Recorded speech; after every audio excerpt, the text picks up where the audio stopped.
Boa tarde, me chamo Jair e faço parte da equipe do Centro de Pesquisa e Formação do SESC. Gostaria de dar as boas-vindas aos participantes deste encontro virtual para debater questões que são latentes da nossa contemporaneidade. Para que todos possam me conhecer, vou me descrever. Sou um homem branco, com cabelo curto, grisalho e estou usando uma camiseta preta. Para colaborar com a acessibilidade, temos conosco aqui as intérpretes de Libras, Marta e Sara, e o Felipe na estenotipia. Este encontro, intitulado Mulheres, Literatura e HIV, vamos falar sobre isso, tem a intenção de reunir mulheres escritoras para falar sobre suas obras, vivências, criações e vida na literatura permeada pelo HIV, sobre prevenção e empoderamento feminino. Além da pauperização, a feminização do HIV tem crescido em todo o mundo. Dados do UNAIDS, o Programa da ONU para as Ações contra o Crescimento do HIV/AIDS no planeta, mulheres e meninas ainda são desproporcionalmente afetadas, especialmente na África subsaariana. A cada semana, em 2022, 4.000 jovens, mulheres e meninas foram infectadas pelo HIV no mundo. As questões relacionadas a gênero, a misoginia, e o machismo arraigado nas culturas contribuem para esses altos índices. Para a realização deste debate, contaremos com a participação de Renata Nunes, economista, influenciadora e palestrante, lançou seu livro autobiográfico Como HIV Positivo Mudou a Minha Vida para Melhor, e o que isso tem a ver com você. Temos aqui também Marina Vergueiro, jornalista e poetisa, vive com HIV há 12 anos e publicou o livro Exposta. Temos também aqui Helena T., escritora, que vive entre São Paulo e Lisboa, publicou recentemente Ilhéus, que traz no enredo principal um romance a partir do HIV. Para realizar a mediação, convidamos Roseli Tardelli, jornalista, trabalhou em vários veículos da grande mídia, foi a primeira mulher a apresentar o programa Roda Viva, fundou a agência de notícias da AIDS depois da morte do seu irmão. Antecipadamente agradeço a presença de vocês 4 convidadas aqui, do público que está participando, e antes de passar a palavra para a Roseli, lembro que vocês podem interagir pelo chat, fazendo perguntas. Passo agora para a Roseli, que vai fazer a mediação, e fico por aqui acompanhando junto com vocês. Boa tarde. Muito boa tarde, querido Jair, muito obrigada ao Centro de Pesquisa e Formação do SESC São Paulo. Nós estamos falando direto online, ao vivo, aqui do edifício Abraham Scheinman, na cidade de São Paulo, e é um prazer, viu, gente? É um prazer estar com a minha querida Helena T., é um prazer estar com a Marina Vergueiro, é um prazer estar com a Renata Nunes, para a gente conversar um pouquinho mais sobre a importância da literatura quando a gente fala de mulher, quando a gente fala de empoderamento feminino, quando a gente fala de vulnerabilidade da mulher, quando a gente fala da delicadeza da mulher e quando a gente fala do poder de transformação que a palavra e que a literatura tem. Eu me chamo Roseli Tardelli, eu sou jornalista, eu sou loira, estou um pouquinho acima do peso, mas já estou segurando a minha onda, vou voltar a fazer exercícios em breve, né? Eu estou com uma camisa verde, eu estou com um óculos vermelho e com um colar branco, eu sou branca e eu sou palmeirense, por isso que eu estou de verde, viu, Lena? Eu sou palmeirense. Então, assim me descrevo. Entrei nessa história de HIV e AIDS porque perdi um irmão há 30 anos, fundei uma agência de notícias que fala só sobre o tema HIV e AIDS e situações correlatas há 21 anos, e eu sempre acho importante que a gente possa dar voz e vez às pessoas que têm o que falar. Por isso estão aqui conosco a Renata, está conosco a Helena T., e está conosco a Marina Vergueiro. As 3 são escritoras. E eu quero começar a nossa conversa contando o seguinte para vocês, além desse dado aí, esses dados que o Jair trouxe para nós, das 39 milhões de pessoas que vivem com HIV em todo o planeta, segundo a ONU, né, o braço da ONU, UNAIDS, o braço da ONU que trabalha diretamente com a questão do HIV e da AIDS, 53% são mulheres. Mulheres e meninas foram responsáveis aí por 50% de todas as novas infecções em 2020, é o último dado que a gente tem. Ou seja, a vulnerabilidade da mulher está muito presente quando a gente fala de HIV no século XXI. Marina, deixa eu começar por você. Por que você acha que a vulnerabilidade da mulher continua? Por que a mulher ainda está sendo tão exposta, fazendo uma analogia aí ao seu livro, ao HIV em pleno século XXI, com todas as tecnologias que a gente tem de informação, com tudo que a gente tem de acesso e de bombardeamento de informações, quando a gente fala de exposição da mulher, por que que a mulher ainda continua sendo aí o alvo do HIV? Obrigada pela tua presença. Muito obrigada, Roseli. Boa tarde a todas, a todos, na verdade.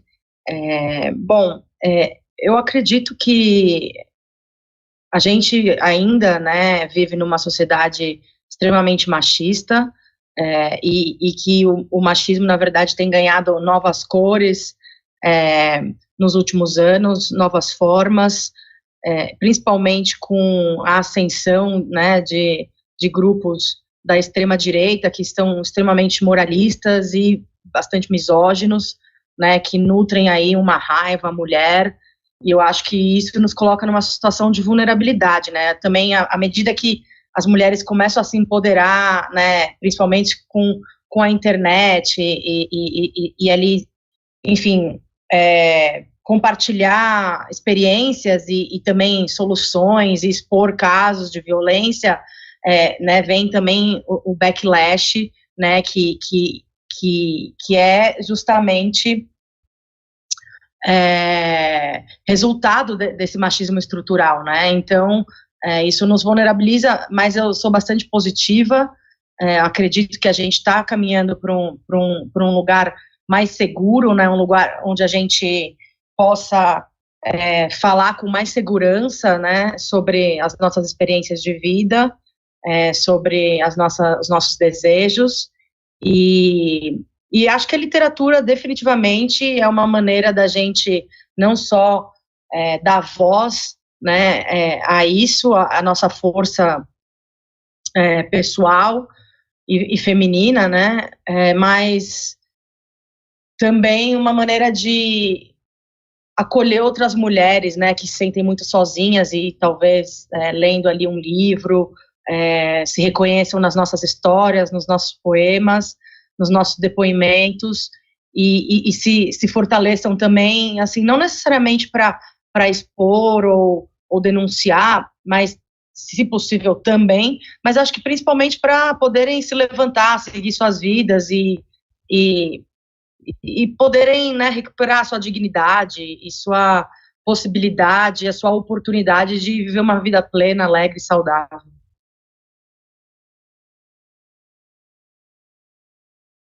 Obrigada, Marina. Lena T., por que você acha que as mulheres, em pleno século XXI, ainda são tão vulneráveis? E acho que os dados todos que a ONU traz, que o NAIDS traz, e as situações todas que a gente está vivendo, né, hoje, depois a gente vai falar um pouquinho sobre isso, mas a situação toda de agressão às mulheres que a gente ainda tem vivenciado no Brasil e no mundo, por que isso é tão presente ainda no século XXI? Já era para ter melhorado, né? Concordo, devia inexistir, né, na verdade. Além de tudo, para além do que a Marina nos disse, Roseli, nós estamos falando de amor. E o amor, necessariamente, ele é vulnerável. Por trás de toda a relação amorosa, uma série de condições, uma série de posições da mulher que são difíceis no nosso contexto hoje. Então, eu acho que, eu penso que essa vulnerabilidade do amor faz com que a mulher se entregue muito mais do que o homem. Aliás, tem uma escritora chamada Anne Carson. Ela faz uma menção a uma ideia trazida lá dos gregos, de que as mulheres, e vejam só como isso ainda é pertinente nos nossos tempos, as mulheres têm limites líquidos. Os homens têm os limites contidos. De modo que as mulheres, elas penetram nos ambientes e adquirem a posição daquele ambiente, elas adquirem a forma do ambiente, elas são muito mais adaptáveis, mas, ao mesmo tempo, elas são mais perigosas. porque não há como você determinar esse limite líquido. Até onde ela vai? Onde ela chega? Ela vai me afogar? Isso tudo na relação amorosa é muito sutil, muito tênue. E um passo um pouco mais adiante, um passo um pouco mais para trás, dá medo. E as mulheres reservam em si essa condição de provocar um medo no outro, por conta de toda essa situação ilimitada da sua expressão pessoal. Creio que é isso, Roseli. Renata, a gente vai voltar a esse tema já, Lena, mas Renata, você me conta, o que você sente quando a gente traz esse dado que ainda é estarrecedor, né? Quer dizer, as mulheres ainda sendo muito, muito vulneráveis a um vírus que existe no planeta há 40 anos. Eu acredito também, para além do que Marina e Helena disseram, que a questão da liberdade financeira também impacta muito. E hoje a gente sabe que, embora exista um avanço em relação aos direitos a essa igualdade financeira entre homens e mulheres, ainda existe a desigualdade. Então, as mulheres automaticamente também são mais vulneráveis financeiramente, com menos acesso à informação, de repente. Essa própria questão que a Helena falou sobre a mulher se entregar também, pela minha experiência pessoal, dos relatos que eu tenho recebido de mulheres que vêm até mim, depois que eu escrevi o meu livro, muitas delas, ou a maioria delas, que contraíram o vírus HIV, contraíram o vírus dentro de um casamento, pela confiança, pela entrega. Eu acredito que isso impacta também, muitas vezes, a questão financeira, que impacta no sentido da mulher se permitir estar em lugares, viver relacionamentos muitas vezes abusivos, por essa questão, por ter priorizado a família, por ter priorizado esse cuidado e não desenvolver a sua carreira ou não ter tido essa oportunidade. Essa linha que você está trazendo para nós aí, Renata, hoje tem uma reportagem no jornal o Globo, manchete que o Globo traz hoje, disparidades, está dizendo assim, ó, mulheres ganham 19% menos que os homens em chefia, e nas chefias as diferenças aumentam. Com base em dados de 49,5 mil empresas com mais de 100 funcionários, uma pesquisa do governo federal expõe a discrepância salarial entre gêneros. Mulheres negras são as mais prejudicadas. Página 13 do Globo hoje. Pois é, aí a gente tem todas essas questões. Eu não acho que a gente vai conseguir resolver tudo isso na próxima década, mas eu acho que a gente pode avançar muito. E de que forma a arte, Renata, de que forma a arte, Helena T., de que forma a arte, Marina Vergueiro, pode nos ajudar nessa situação de empoderamento, nessa situação de justiça, né, para que mais mulheres possam se empoderar e mais mulheres possam ter mais voz. De que jeito, Marina? Bom, eu acabei esquecendo de me descrever aqui, então eu sou uma mulher branca com cabelo curto,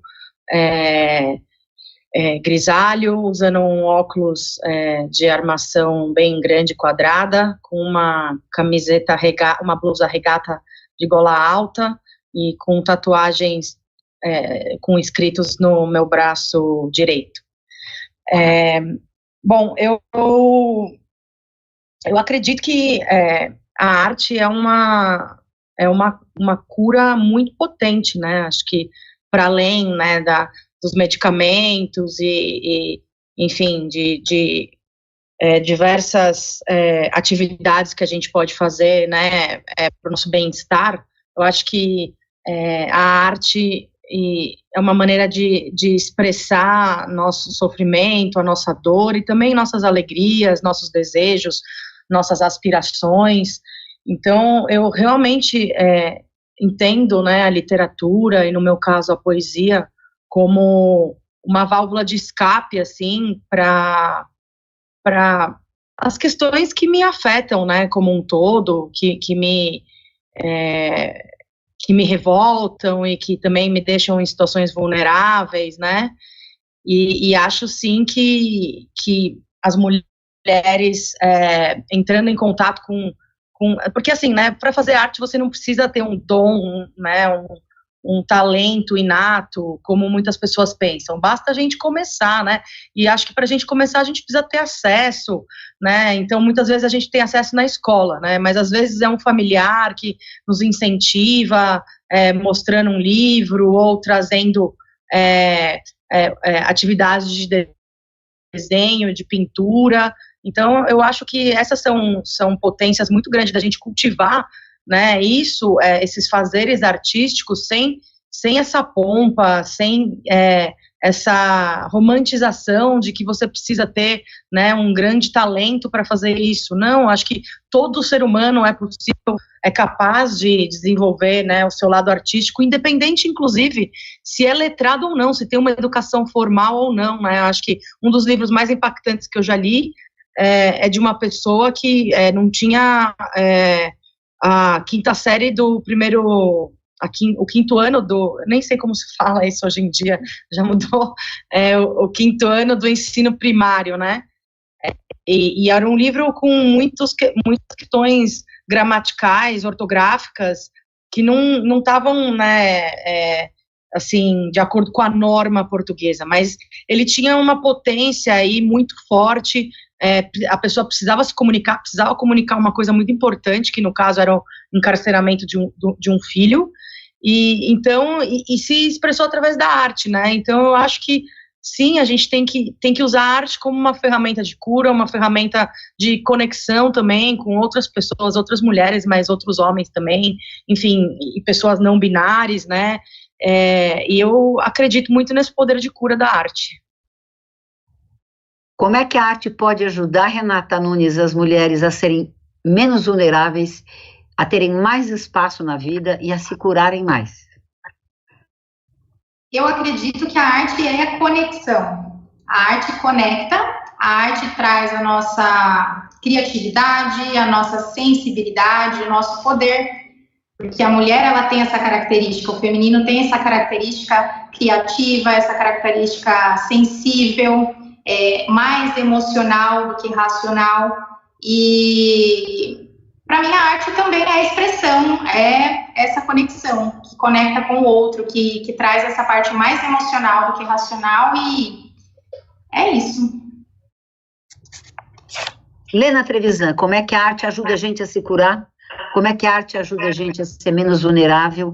Como é que a arte pode contribuir para que nós mulheres tenhamos mais espaço, mas sem perder a nossa delicadeza, sem perder a nossa condição de sensibilidade, que é, sem dúvida, o que nos diferencia, né? O que nos diferencia de todo o resto da humanidade e dessa heteronormatização constante por tantos séculos, tantos séculos. Também quero me desculpar com o público com quem eu não falei antes. Eu sou uma mulher branca, tenho cabelos curtos, com traços meio alourados, que não são naturais, são provocados. Estou vestindo uma blusa branca e um pequeno brinco em cada orelha. Há dois pontos, né? Há o emissor da arte e o receptor da arte. E acho que os dois pontos se beneficiam demais dessa expressão artística. Tanto aquele que faz a arte, quanto aquele que recebe a arte. Nos dois momentos, são situações em que vai um pouco além, né, do que é formal, do que é real. Lígia Fagundes Telles, ela tem uma expressão tão interessante. Ela diz que quando ela escrevia e ela sentia inspiração, era como se a asa de um anjo tocasse nela. Eu acredito bastante nisso. Eu não sei qual é a experiência da Renata nem da Marina nesse momento em que estão escrevendo, mas a minha experiência é como se eu já não fosse dona daquilo que eu estou escrevendo. Ao mesmo tempo, aquele que vai me ler também não está pronto para o que as páginas do livro dizem a ele. Ele se estranhará com aquilo. Essa pessoa será levada a um ambiente que é apenas sugerido no livro, naquelas palavras. Então, eu sinto que essa conexão da arte, ela pode se dar como benefício, tanto para quem faz a arte, como para quem recebe a arte. Esse desconforto, na verdade, que é a vontade de você fazer alguma coisa, e esse desconforto que as palavras podem traduzir para quem lê, isso sim é um momento de autoconhecimento e um momento de fortalecimento que eu acho que faz bem a todo mundo. Roseli. Obrigada, Helena. Aqui conosco, acompanhando o nosso bate-papo, está o Toninho Marlon Trevisan. Um abraço, querido Trevisan, boa sorte a todas. O Marcelo Ricardo de Jesus está mandando sucesso para nós e um beijo. A Keren Moraes e também a Miriam Pradella.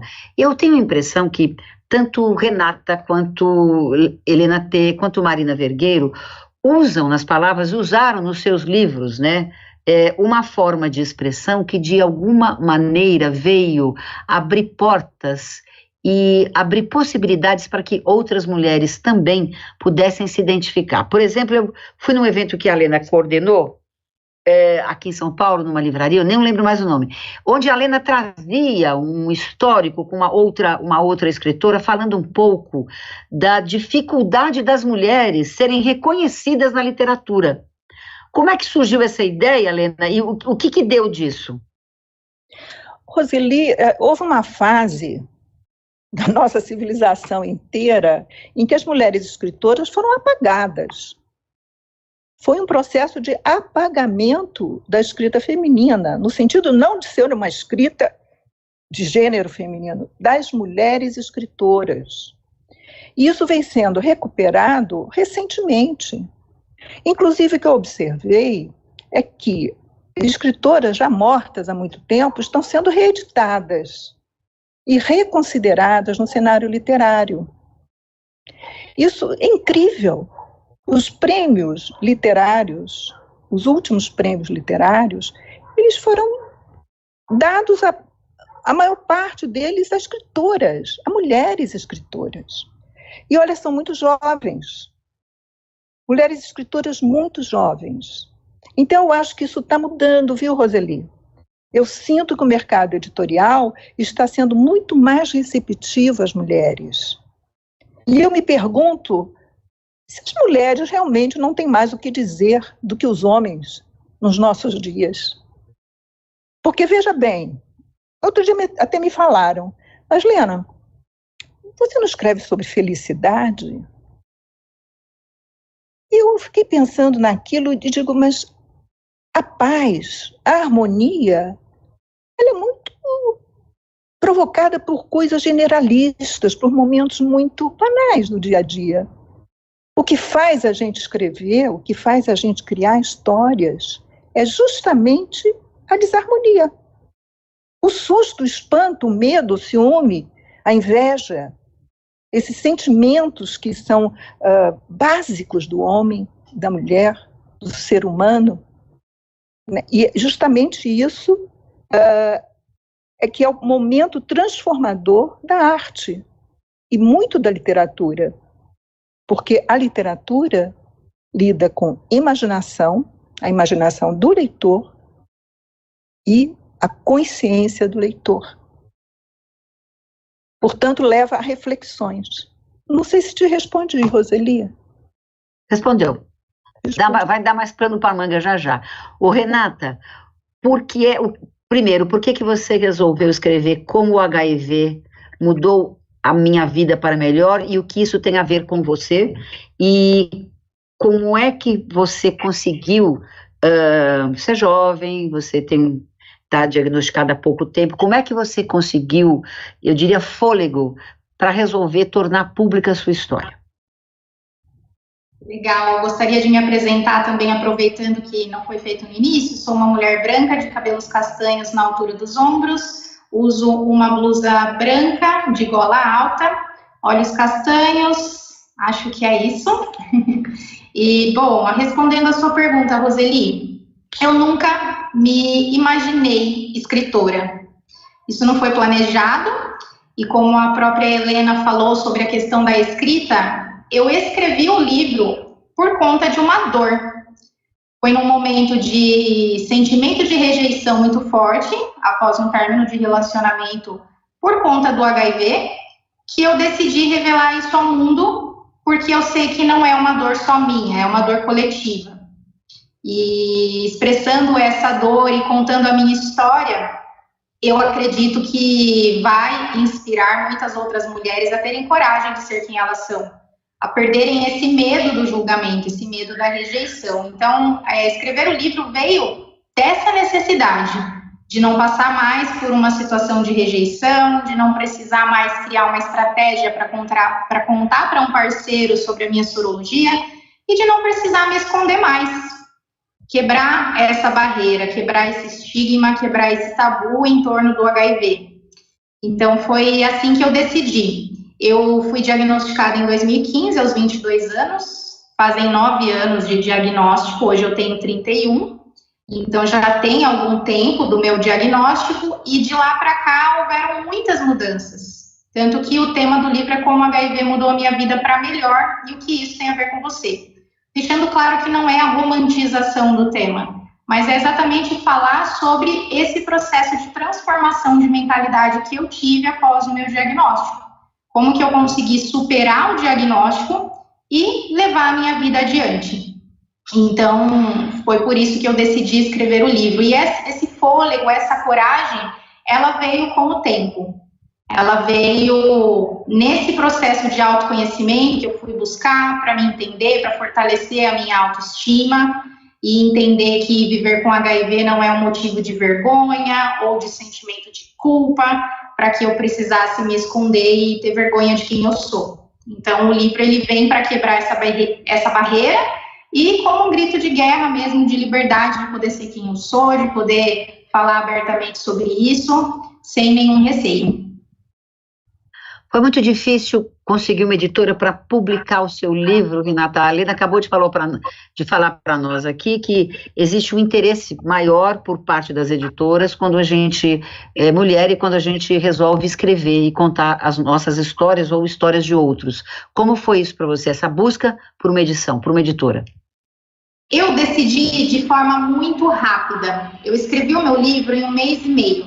Foi depois que eu fui em um evento, uma palestra, que eu vi uma palestrante no palco que tem uma história semelhante à minha, não é com HIV, mas ela tem um vitiligo e ela conta a história dela. Ela escreveu um livro sobre isso, faz um trabalho incrível.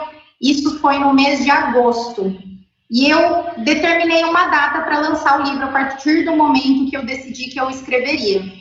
Quando eu pensei na data, eu vi que teríamos o 1º de dezembro, que é o Dezembro Vermelho, Dia Mundial de Luta contra a AIDS. Então, o processo de escrita ele foi muito rápido. Do momento que eu decidi, que eu comecei a escrever, que já estava alinhado de setembro, outubro, que eu estava amadurecendo a ideia, que eu tomei a decisão de lançar o livro no dia 1º de dezembro, eu não tive tempo para procurar muitas editoras.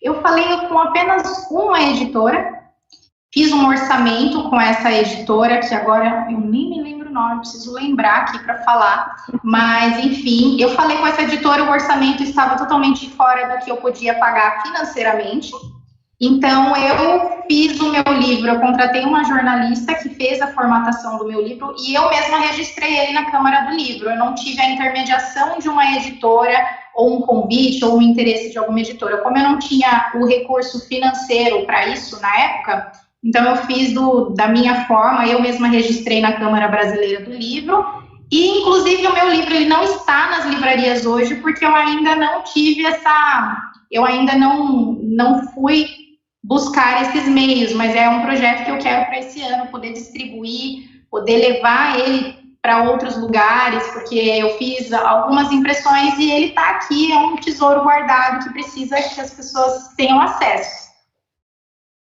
Marina, como foi a sua experiência com Exposta? Por que você resolveu fazer um livro de poesias falando de HIV? O livro dela é super bonito, tem umas poesias muito bonitas. Por que você resolveu? Foi a mesma trajetória que ela? Ou foi mais fácil para você ter uma editora e o mercado editorial está olhando para as mulheres hoje como autoras e mulheres vivendo com HIV?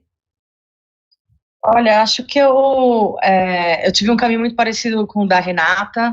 Acabei editando o livro sozinha e para financiar ele eu fui atrás do financiamento coletivo, né, com a ajuda de amigos, pessoas que acreditavam no projeto, enfim. Eu acho que talvez como chama aquela síndrome da impostora, né, acho que como todas nós mulheres, muitas vezes a gente tem isso de não acreditar na gente mesmo, né, de duvidar do nosso potencial. Eu não me aproximei de uma editora, enfim, talvez por não acreditar que pudesse ter esse projeto selecionado, mas por um outro lado também eu tinha muita necessidade de colocar ele em marcha e assumir a dianteira e colocar, imprimir esse livro de qualquer maneira, independente de um apoio por trás ou não. Gostaria também de ter uma distribuição, Renata, como você, eu tenho muitos livros aqui em casa que não estão distribuídos, eu costumo levar ele para os eventos que eu participo, mas enfim, eu escrevo desde criança, né, eu escrevo poesia desde os 9 anos de idade e sempre quis não, na verdade, eu acho que me aceitei como poeta por volta dos 27 anos de idade, quando eu comecei a frequentar um sarau de poesias, e foi aí que eu descobri, inclusive, que, né, todo mundo pode ser poeta, todo mundo pode publicar um livro, né, não precisa de um talento especial, não precisa também do aval de uma pessoa, né, com renome, ou enfim, para fazer isso. E eu já tinha esse projeto de livro pronto para ser impresso antes de descobrir a minha sorologia para o HIV. Quando eu descobri, obviamente eu produzi, né, algumas poesias principalmente enquanto eu estava doente. Eu cheguei a desenvolver a AIDS, assim, por um período, e o meu livro já teria esse nome de Exposta, e eu tinha muito medo de publicar, de incluir essas poesias, né, e sofrer algum tipo de discriminação. Por outro lado, eu acreditava também que essas poesias eram muito potentes e que eu precisava incluí-las no livro, e que se eu não incluísse seria, de alguma maneira, hipócrita da minha parte chamá-lo de Exposta, né. Então, durante quase 7 anos aí eu vivi nesse conflito, que também era um conflito de aceitação do meu diagnóstico, né, de aceitação, de me perdoar, de perdoar o parceiro com quem eu me infectei, e, enfim, acho que finalmente, numa oficina de cultura, lá no Itaú Cultural, que fazia uma abordagem da AIDS, assim, por um viés mais artístico e cultural, eu fui incentivada a produzir um novo texto. Eu fiz isso, e foi quando eu finalmente consegui falar publicamente. Nesse mesmo dia que eu consegui falar, eu decidi publicar o livro e já iniciei o processo de edição mesmo, de buscar, enfim, uma pessoa para fazer a arte, a diagramação. Então, assim, foi realmente, o nascimento do livro acompanhou esse meu processo de cura aí, e aceitação do diagnóstico, e eu sei que assim, acho que de alguma maneira ou de outra me salvou, assim, sabe? Acho que, e continua me salvando, né? Eu continuo escrevendo, e isso é muito importante para eu manter a minha saúde mental em dia. Mas aí depois... Lena, tanto a Renata quanto a Marina encontraram na literatura e nas histórias dela, com base nas histórias pessoais, e também acho que influências de pessoas que também elas foram vendo por perto, acho que ambas se infectaram com HIV muito jovens, força para poder seguir. No seu caso, você... Lena é nossa amiga, a gente sabe que ela não é uma pessoa que vive com o vírus, não é uma pessoa vivendo, mas acabou se encantando com o tema, né? Queria que você contasse para nós um pouco do que te trouxe para a nossa causa, que para nós eu acho muito interessante. Quando a Lena me falou que ia fazer o livro, eu falei, que bom, porque é uma maneira de você falar de HIV, falar de prevenção, falar de um assunto que para nós 3 aqui é bastante caro, eu por ter sido uma pessoa afetada pelo vírus, por ter perdido um grande amor, um grande parceiro que foi meu irmão, e vocês duas por terem ao longo da trajetória de vocês se encontrado com o HIV, né, de uma outra forma. Mas o que te levou a fazer Ilhéus, Lena? Primeiro eu quero dizer a Renata e a Marina que vocês são mulheres muito fortes. Parabéns pela essa exposição exposta, e você também, Renata, exposta. Isso é muito corajoso. No meu caso, veja bem, literatura é contar histórias. É ouvir histórias. E no caso, o que aconteceu foi que nós estávamos lá na Flip, em Paraty, quando a agência AIDS lançou um livro comemorando os 15 anos da agência, na Flip. E a Roseli fez o que ela sempre faz, não é? Ela coloca pessoas para falarem. E eu fiquei muito comovida com as histórias que eu ouvi. E pensei, o mundo precisa saber como é isso. O mundo precisa sentir como é isso. E eu tenho certeza absoluta de que as palavras podem produzir essa comoção para quem lê. Então achei que não podia ficar comigo só essa história. Mas naturalmente, ficção é ficção. Então a história era uma e se tornou muito maior.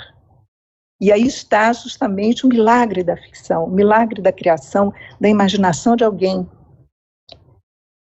E eu criei uma história em que envolve pessoas, né, que são tocadas pela existência de algo fora delas e que as afasta e produz nelas um grande medo de se entregar ao amor.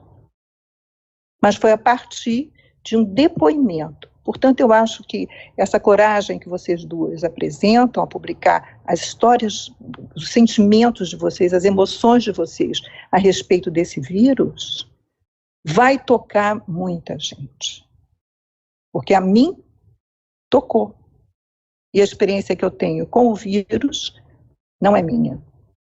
É das pessoas que eu conheço e das pessoas que eu ouço. São essas as histórias. Roseli?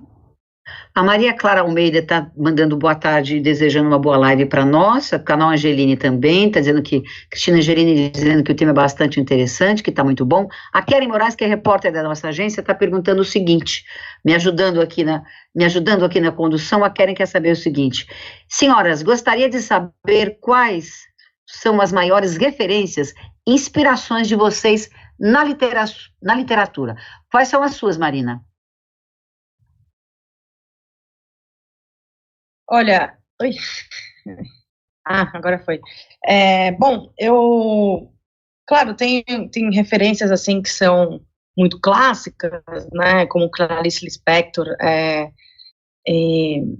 enfim, tem uma poeta que eu amo também, que me fugiu o nome agora, mas eu gosto de falar sempre das minhas colegas contemporâneas, assim, né, eu sou muito fã do trabalho da Priscila Obassi, que é uma poeta, atriz, uma mulher preta vivendo com HIV, gosto muito também do trabalho da Luz Ribeiro, que também é uma poeta, da Mel Duarte, enfim, são pessoas que eu acompanho aí desde a publicação do primeiro livro, e eu admiro muito elas, e são pessoas que estão aí produzindo, né, atualmente, então é muito bacana também poder trocar com elas e sempre me inspirar também, inspirá-las de alguma maneira. Renata, quais são as suas referências, as suas inspirações, quando a gente fala da literatura contemporânea, da literatura voltada para mulheres? Eu vou deixar aqui como recomendação o livro que me inspirou a escrever o meu, que é a Kelly, Singularidade, o nome da escritora. O nome do livro é Vitiligue-se, onde ela conta a história de superação da vida dela através do vitiligo. É um livro que me inspirou muito a escrever o meu.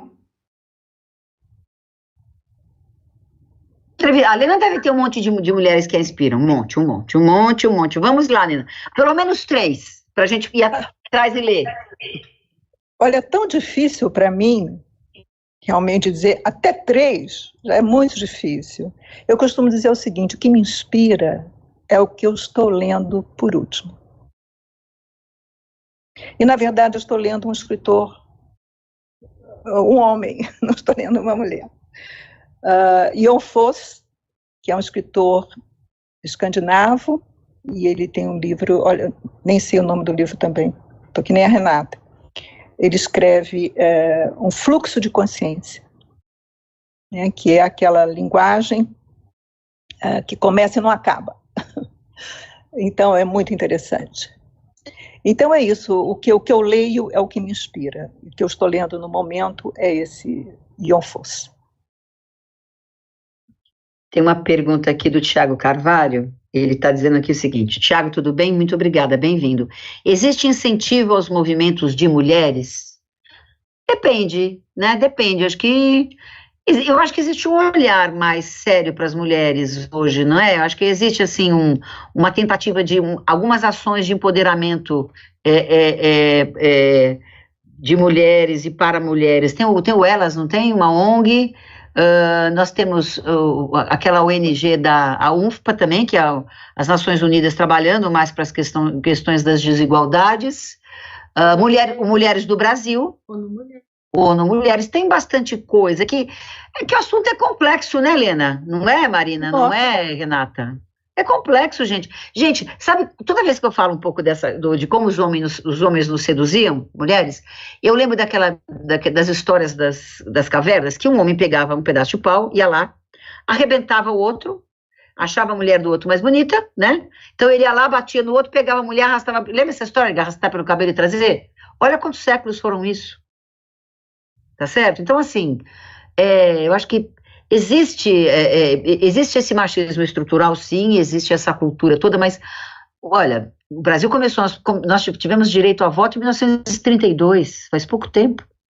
Tudo é muito novo. O HIV é muito novo também na história da humanidade, tá certo? Nós estarmos aqui conversando sobre literatura e HIV, sobre criação da mulher, sobre empoderamento da mulher, sobre nosso direito a ter voz e vez, é tudo muito novo. Mas eu acho que é com o novo e é com essa construção que a gente vai reorganizar a vida, não é, Renata? Concordo, Roseli. Eu venho para trazer esse algo novo também, recém-criada agora, a Comunidade Mulher Positiva, que é uma plataforma de acolhimento, de fortalecimento de autoestima e mentalidade para mulheres. Vai vir muita coisa linda pela frente, acompanhem. Não é novo tudo isso, Marina? É novo, ousado. É novo, ousado e perigoso. Né? Somos muito perigosas, isso já não é novidade, acho que aí, por isso que ao longo de milênios, né, dá até para estender para esse período de espaço de tempo, a gente amedronta os homens e de alguma maneira ou de outra foram criadas tantas leis para nos reprimir, nos oprimir, enfim. Mas acho que sim, é novo a gente se posicionar, a gente... assim, na verdade não é tão novo, né, o movimento feminista nasceu nos anos 60, mas assim, a gente comparar com realmente, assim, a história aí que a gente já tem, né, no Brasil de 500 anos, ou mesmo da República, que é uma história, né, um pouquinho mais jovem, de cerca de menos de 200 anos, acredito, agora não consigo fazer bem as contas, sou de humanas, mas acho que uns 150 anos de República, mais ou menos, é muito novo, realmente, esse nosso movimento de se empoderar, de falar, de produzir, mas eu acho que ele cada vez mais potente, né, e não tem volta atrás, realmente. A gente está abrindo muitos espaços aí, né, não existiam espaços para mulheres, por exemplo, na Academia Brasileira de Letras. Hoje em dia a gente vê aí muitas mulheres sentadas lá, inclusive uma mulher negra, né, que também é uma expressão que eu não mencionei ela aqui, que é a Conceição Evaristo, que também é poeta, e produz ainda, né, em vida.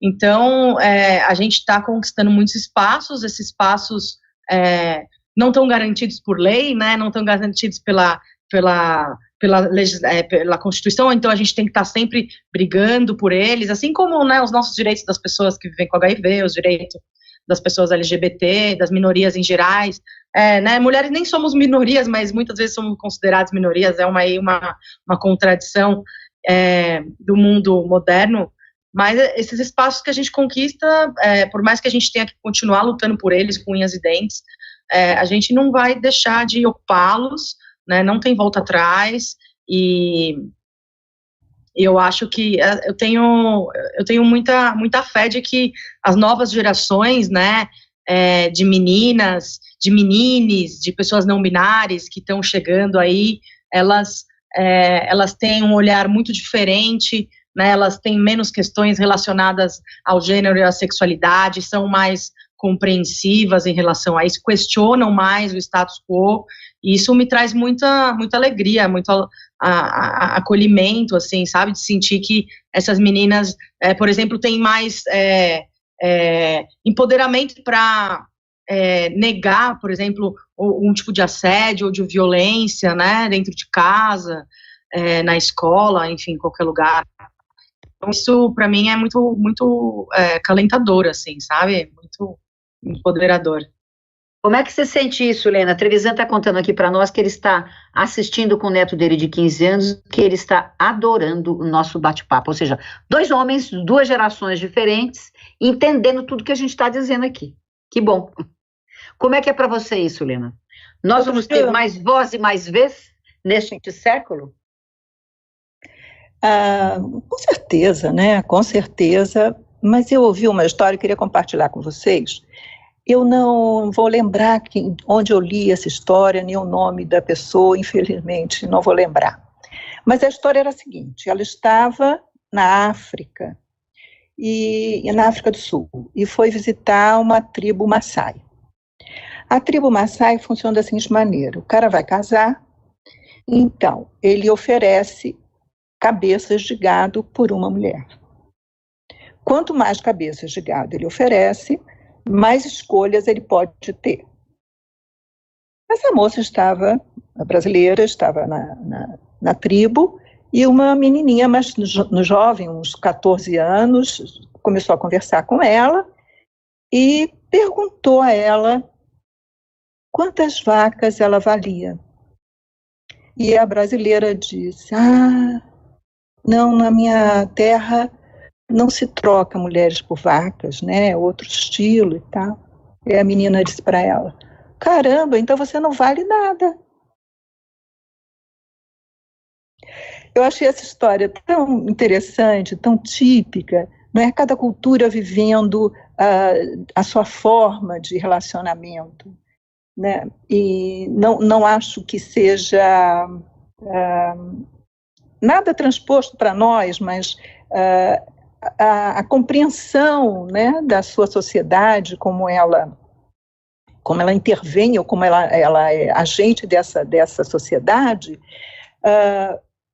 e acho que, no nosso caso, é impossível voltar atrás. É impossível.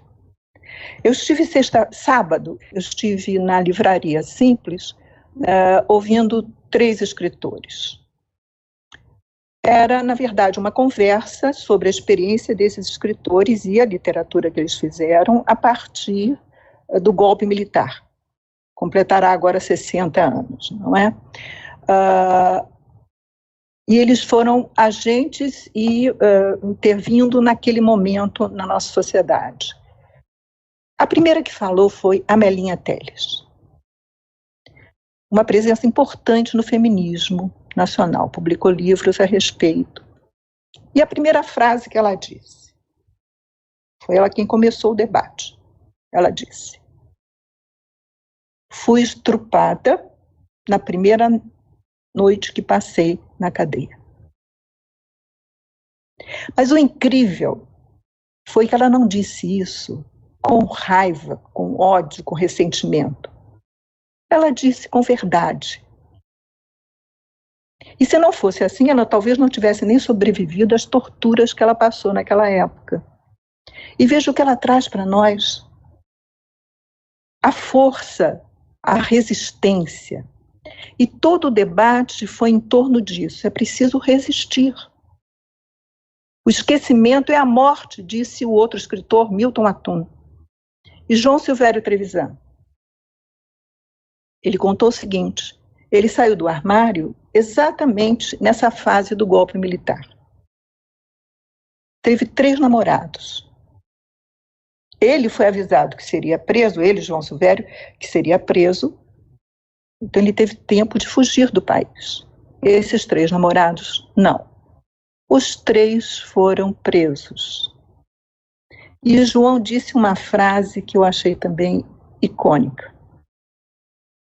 O terrorismo de Estado assassina o amor. Já Milton Atum disse uma outra frase também. Ele disse, ele foi preso aos 16 anos numa manifestação contra a ditadura em Brasília, a primeira vez. A segunda ele já veio aqui para o DOI-CODE, em São Paulo. E ele disse, depois que você lê Vidas Secas, é impossível eu continuar a ser ingênuo. Portanto, foram 3 casos de literatura, de escritores, né, em que a obra mostrou a sua experiência pessoal e modificadora, transformadora dos seus ideais, da sua forma de ser e daqueles que vão lê-los. Certo, Roseli? Eu quero saber o seguinte, Renata, o que é ser mulher hoje no Brasil e no mundo, e o que é ser escritora? Você migrou, né? Você é economista, você tem toda uma outra formação e você deu uma outra volta na vida, né? O que é ser mulher hoje para você? O que é ser escritor hoje para você? Bom, para mim ser mulher, posso falar bem sendo sincera, é uma alegria. Eu amo ser mulher, eu acho que a mulher é encantadora, a mulher é maravilhosa, a mulher ela tem o poder de gerar uma vida, então isso já por si só é muito especial. É beleza, é alegria, é criatividade, mas também existe muita dor por trás de todo o contexto histórico, sabemos disso. Mas eu acredito que a mulher é um presente divino. E ser escritora, para mim, também é uma alegria, é uma honra. Eu, como disse, não me visualizava escritora, e foi até quando eu entendi, como Marina mencionou, que você não precisa ter um dom, você não precisa nascer com esse dom. Qualquer pessoa tem a possibilidade, qualquer mulher tem a possibilidade de se tornar uma escritora, desde que coloque ali a sua expressão de sentimentos em escrita. Então eu visualizava isso antes de escrever o meu livro, eu visualizava a palavra escritora como algo muito distante, e hoje eu já vejo que é totalmente acessível. Então eu tenho inclusive vontade de escrever mais livros. Hoje eu vejo essa possibilidade e fico muito feliz de poder compartilhar os meus pensamentos, porque, como Helena mencionou, a arte ela é um presente não só para a gente que produz, mas também para quem recebe. Então, para quem lê, para quem visualiza uma obra artística, é uma conexão de você mostrar um sentimento, levar uma mensagem, e aquela pessoa que está do outro lado absorver essa mensagem. Então, nos 2 casos, para mim, é uma alegria. É assim que eu consigo definir ser mulher, mesmo com todas as dificuldades, mesmo com toda a repressão, mesmo com toda... o meu contexto, ele nem sempre foi lindo, nem tudo são flores. No meu livro eu trago as minhas histórias, as minhas dificuldades. Eu tive uma questão de abuso na infância, e hoje eu também venho nessa causa do abuso infantil, que eu acho que é algo muito sério, muito grave. E muitas mulheres ainda sofrem esse tipo de abuso, e é algo que eu também quero trazer como mensagem. Então, eu sei que não é fácil, nós temos as nossas dificuldades, as nossas desigualdades, mas ainda assim eu acho que é maravilhoso ser mulher. Lena Trevisan, o que é ser mulher? O que é ser escritora? Eu acho que são experiências muito pessoais, né? Eu sou psicóloga de formação, trabalhei muitos anos como psicóloga, depois vi que o que me deixava plena era escrever, comecei a trabalhar com publicidade, fui redatora, e por fim a vida me levou a uma situação de privilégio em que eu posso hoje só escrever. Comecei com livros infantis, porque me identificava muitíssimo. Na verdade, o primeiro livro que eu publiquei foi sobre a pedagogia Waldorf, a experiência do meu filho mais novo, numa escola Waldorf, que eu achei uma experiência formidável, de crescimento humano. E escrevi um livro porque eu achei que, como a Renata falou, como a Marina falou, as pessoas precisam saber das experiências umas das outras. E qual é a melhor forma? Né? Antônio Cândido, o grande crítico literário brasileiro, ele tem uma frase, não é bem uma frase, é uma ideia. Ele diz que o livro é muito mais interessante do que, por exemplo, um celular, um computador. Na época dele nem havia tantos smartphones, mas veja bem, o livro você pode levar em qualquer lugar. Se alguém está um prisioneiro numa cela de cadeia, ele tem um livro de companheiro. Ele não precisa de bateria, só tem uma coisa, duas, aliás, o fogo e a água. Isso que o Antônio Cândido falou, pode estragar o seu livro. Mas o que eu acho, o que eu penso é que o alcance das palavras, veja bem, qual é a substância da literatura? É a linguagem. Qual é a substância da palavra? Da linguagem, é a palavra. E isso escrito, isso lido, o alcance é imenso, você não sabe onde vão parar suas palavras. De vez em quando alguém fala alguma coisa, você diz, nossa, eu escrevi isso, caramba, nem me lembrava mais. Então você não sabe, você leva para o mundo e aquilo atinge de maneiras diferentes, pessoas diferentes, que leem você de forma diferente. É imenso o alcance da literatura. A Maria de Lourdes Pereira, está mandando parabéns para nós aqui, está dizendo que o tema é tão forte, que a gente está lidando com tanta delicadeza, tanta amorosidade, está muito legal. Senhora Marina Vergueiro, o que quer ser mulher, o que quer ser poetisa, o que quer ser escritora? Eu acho que ser mulher é uma costura, um mosaico de muitas coisas, né? E acho que Renata e Helena já falaram aqui diversas dessas coisas, né? Enfim, eu vou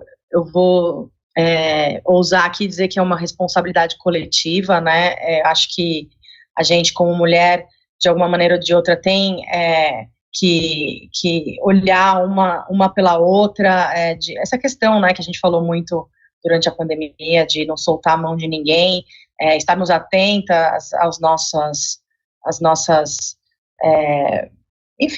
sentimentos, às nossas reações, e nos apoiarmos, porque muitas vezes é um lugar de muita solidão, né, e a gente sabe que, às vezes, mesmo dentro do ciclo de mulheres, a gente não encontra apoio, né, a gente encontra também, muitas vezes, mulheres reproduzindo o machismo, a violência patriarcal, e acho que é importante a gente também, enfim, tentar nos julgarmos menos e olharmos com mais acolhimento uma pelas outras, né, eu acho que isso já vem acontecendo há muito tempo, a gente começou a discutir um pouco sobre essa questão da rivalidade feminina, e isso vem mudando bastante, né, em casos de infidelidade masculina, por exemplo, de traição, a gente sempre estava acostumada a ver a opinião pública e muitas mulheres apontando o dedo para a mulher. Hoje em dia a gente já questiona um pouquinho mais o homem, né, e não responsabilizando tanto a mulher, então acho que essas mudanças estão acontecendo aos poucos. E acho que ser escritora e ser poeta é uma bênção, assim, né, enfim, acho que a possibilidade de se expressar artisticamente, seja qual for o formato disso, é é um presente divino, que a gente que tem dentro de cada um de nós, todo mundo, né, tem essa semente dentro, e poder germinar isso, né, poder regar isso, e que isso floresça, é muito bonito, é muito gostoso, é muito gratificante. E claro, também é difícil, é duro, né, às vezes vem as nevascas, ou ultimamente, né, o aquecimento global, aquele calor insuportável, enfim, ou muita chuva, mas acho que a gente vai cuidando do nosso jardim mútuo aí, uma ajudando a outra, colaborando com a outra, e, enfim, também aceitando e incluindo ajuda de homens que sejam aliados na nossa causa, porque, enfim, a humanidade não se constrói só de homens, nem só de mulheres, né, nem só de pessoas trans, enfim, o mais bonito da humanidade é justamente essa diversidade toda, né, então abraçar isso, mas sempre lembrando que tem algumas lutas que são muito peculiares a cada grupo, e a gente tem que se cuidar. Marina, falando das lutas peculiares, eu estava lembrando aqui com a Thalita Martins que no Brasil tem uma rede de mulheres, Lena, Movimento Nacional das Cidadãs Positivas, tem uma rede de mulheres, Renata, que trabalha e fala bastante das especificidades das mulheres vivendo com HIV, e das questões que tocam mais as mulheres, que quando, Lena, elas começaram a se organizar, Nair Brito, Genice Pisão, Silvinha Almeida, a Beatriz Pacheco, toda essa mulherada aí bacana, a Dalva, houve assim uma certa reação do movimento de AIDS como um todo, sabe, Marina? Sabe, Renata? Sabe, Helena? Mas começou assim, mas será que vai dividir o movimento? Será que, porque veja, se a gente falar de HIV, dos 40 anos de HIV no mundo, a epidemia ou a pandemia de AIDS começou com os homens gays nova-iorquinos, de São Francisco, não ia chegar nas mulheres, afinal de contas, né? Lembra das primeiras manchetes? Peste gay, que aquele equívoco que a mídia cometeu, porque a ciência também não tinha informação, porque os médicos também não tinham informação, e veio essa construção, esse imaginário equivocado, peste gay, grupo de risco, comportamento quer dizer, sabe? Câncer gay, então, enfim, então o HIV não ia chegar nas mulheres, e olha aqui, certo? E estamos aí, e aí a importância de você ter uma rede como o Movimento Nacional das Cidadãs Positivas, que traz à tona, que traz à pauta as especificidades que as mulheres que vivem com HIV e AIDS têm enfrentado no decorrer desses 40 anos da pandemia de AIDS entre nós. O Renato, o que você quer dizer para as mulheres com as suas falas e com as suas palavras? O que eu quero dizer para as mulheres que elas tenham a autenticidade, que elas tenham coragem. Eu trago sempre essa palavra. Que elas tenham coragem para viver, coragem para ser quem elas são, que não tenham medo ou vergonha de ser quem elas são. Que elas busquem sempre fortalecer a sua autoestima, que é o combustível principal para que a gente siga adiante, criando a nossa vida, a vida que a gente merece, e sem um bloqueio ou um medo, principalmente pela condição do HIV.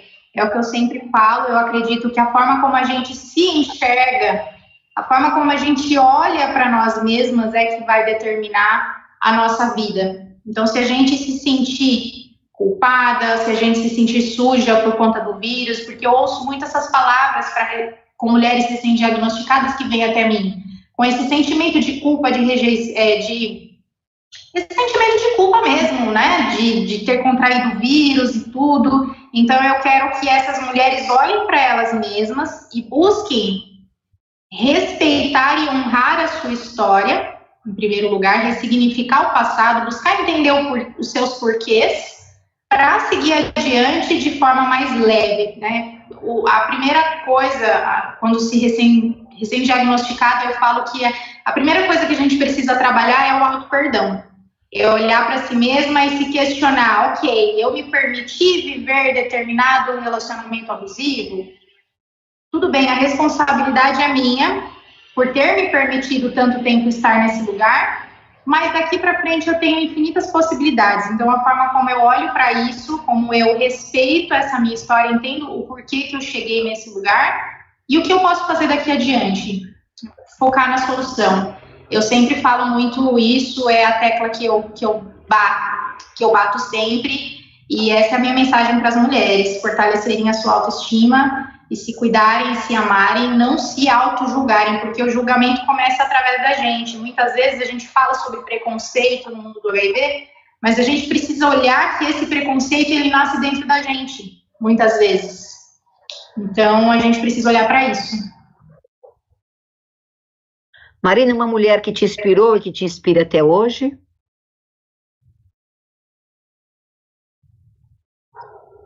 Olha, acho que é meio clichê falar, né, minha mãe, mas é uma mulher que me inspirou muito e acho que deixou em mim legados que eu quero, enfim, reproduzir aqui na Terra, né, e continuar regando, que é justamente essa questão de poder ser quem eu sou, independente do que os outros vão pensar, assumir, né, a minha potência, assumir minhas qualidades, os meus defeitos e trabalhar, né, com muito amor para me tornar uma pessoa cada vez melhor, para mim mesma e para as pessoas ao meu redor. Acho que, com certeza, ela é a minha maior inspiração. Olena, o que você quer dizer para as mulheres com as suas palavras, com as suas falas, com a sua escrita, com o seu caminhar na Terra? Eu diria o seguinte, que acredito que as grandes decisões da vida são provocadas por duas coisas: ou pela dor, ou pelo amor. E é preciso resistir. Razão e força.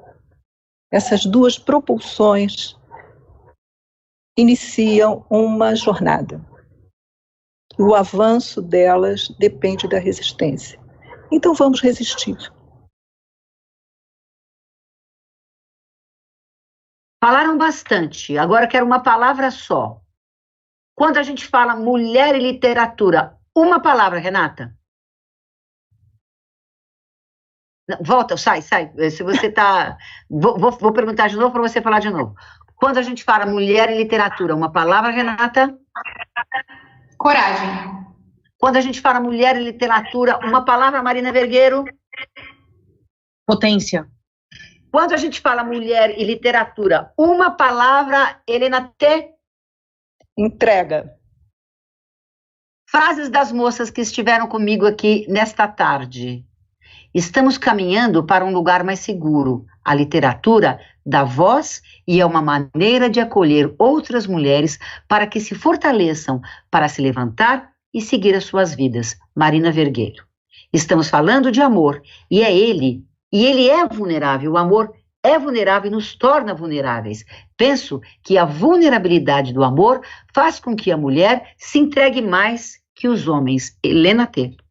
Eu escrevi um livro por conta de uma dor. Eu resolvi revelar porque é uma dor coletiva e vai ajudar as mulheres a terem mais coragem em suas vidas. Renata Nunes. Quero agradecer todo o pessoal aqui do Centro de Pesquisa e Formação do SESC São Paulo. Quero agradecer a equipe de transmissão, o Tiago Galdino, a Gislene, o Rodrigo, Davi, a tradução de Libras, a Marta e a Sara, e a estenotipia também. Quero agradecer muito o Jair, que é a nossa interface aqui com o pessoal do Centro de Pesquisa e Formação. Quero agradecer a nossa gerente Andréa Nogueira, o Maurício Trindade, a Rosana Cunha, a Áurea Vieira, que são superintendentes do SESC São Paulo. O Danilo teve a elegância, teve a sensibilidade de trazer mulheres para serem superintendentes do SESC antes dele partir. Isso foi muito legal, muito importante para o empoderamento das mulheres enquanto profissionais. Quero agradecer muito o Luiz Galina, quero agradecer o empresário Abranchaima, que é o maestro, né, do SESC e do SENAC e que nos dá espaço. Quando ninguém, Helena, Quando ninguém, Renata, quando ninguém, Marina, falava de HIV e AIDS, o SESC e o SENAC e o SESC sempre abriram as suas portas para que nós pudéssemos ter uma conversa elegante, sensível, delicada, amorosa e transformadora como essa. Quero agradecer também o apoio sempre da Thalita Martins e dedicar essa nossa live de hoje para todas as mulheres que vivem com HIV e AIDS no mundo, que eu acho que é muito importante que todas essas mulheres tenham cada vez, na sua figura, Renata, na figura da Marina, na figura das cidadãs positivas, na figura da Helena, ter mais vez, voz e coragem no mundo. Muito obrigada, um prazer estar com vocês, um grande beijo. Muito obrigada. Feliz mês das mulheres para nós. Obrigada. Muito obrigada. É isso aí.